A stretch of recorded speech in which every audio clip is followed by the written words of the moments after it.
Bir boy bo'lgan ekan. Boy bir yetim qulni olib kelib, o'g'il qilib olibdi. O'zini 3 ta o'g'liga uka qilib tarbiyalabdi. Yillar o'tib, farzandlarini chaqirib, "Men o'lsam Muhammad Mo'minni men bilan 3 kunga ko'masizlar" debdi. 3 kundan so'ng esa qabrni ochinglar deb vasiyat qilibdi. Ozod qilib qo'liga 1000 tillo berib qo'yib yuboringlar deb tayinlabdi. Vaqt soati yetib, boy o'libdi. O'g'illar qulni otasi bilan qo'shib ko'mishibdi.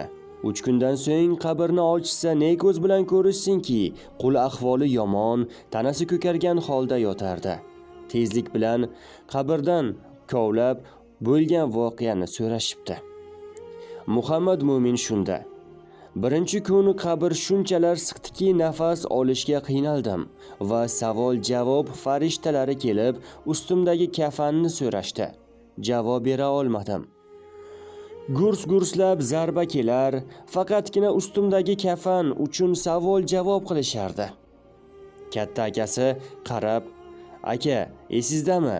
Biz bedana oviga borganimizda siz o'shanda ilonni o'ldirgandingiz. Bolalarini asrab qolganim uchun qattiq do'pposlagandingiz. Ana o'sha ilon bomdod yaqin bir tuynuk hosil qildi. Zuhro yulduzi qadar o'pkam siqilib nafas ololmay qolgandim. Keyin nima bo'ldi?" deb ikkinchi akasi gap boshladi.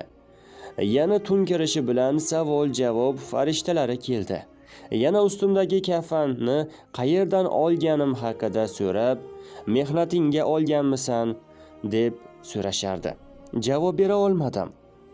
"Qanday 3 kun ichida tirik qolding?" deb savol berdi ikkinchi aka. "Aka, esizdami? Meni oldimga juldir kiyimda bir kishi kelardi. Eslang. Siz uni yozda issiq suv, qishda sovuq suv bilan, oyoq kiyimi bilan, hatto ustidagi kiyimini ustidan masxara qilardingiz. Ana o'sha kishi Xizr ekan. Holdan to'yganimda ilon qoldirgan tuynuklardan bir kosa uzatdi. Ichib oldim. Qabr shunchalar siqar ediki, yana tunkirdi." Savol-javob farishtalari ustimdagi kafanni savol-javobini boshlashdi. Uchinchi aka hayrat bilan: "Mana hozir qabrni ochdik. Sen qanday o'zingga kelding?" deb hayrat bilan qaradi. "Esizdami aka? Bahorda qaldirg'ochlar kelganda uyimizdagi uyini buzgandingiz. O'shanda do'ppimga solib, inni tiklab qo'ygandim. Ana o'sha qaldirg'och hayot guli ustimga tashladi va sizlar qabrni ochdingiz. 3 o'g'il hayrat bilan barobar seni otam bilan ko'mgandik.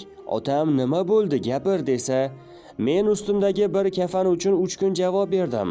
Otamizni savol-javobi endi bo'ladi, javob qilibdi. Aziz opa-singillar, aka-ukalar, bu dunyo omonat. Barchasi sinovga kelgan. Har bir qadam, har bir gapimizni javobi bor. Boy ham kambag'al ham o'sha 2 metrlik qabrda javob beradi deb hikoyamizni yakunlaymiz.